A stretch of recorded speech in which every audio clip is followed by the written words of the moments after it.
आता बातमी आहे नांदेडच्या लोहा येथून।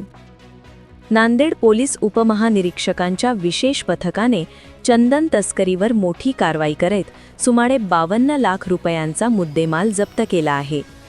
मध्य प्रदेशातून नांदेड परिसरात चंदनाची तस्करी होत असल्याची गोपनीय माहिती पोलिसांना मिळाली होती।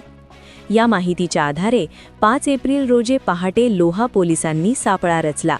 संशयित वाहनाची तपासणी केली असता मोठ्या प्रमाणात चंदन साठा आढळून आला।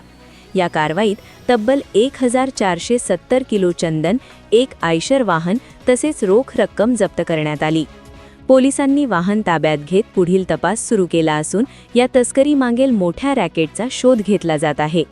या कारवाईमुळे परिसरात खळबळ उडाली आहे। Bureau report, GK news, Loha, Nanded. तुम्ही पाहत आहात महाराष्ट्राच्या कुशीतलं GK न्यूज मराठी, सात जनतेची, भूमी महाराष्ट्राची।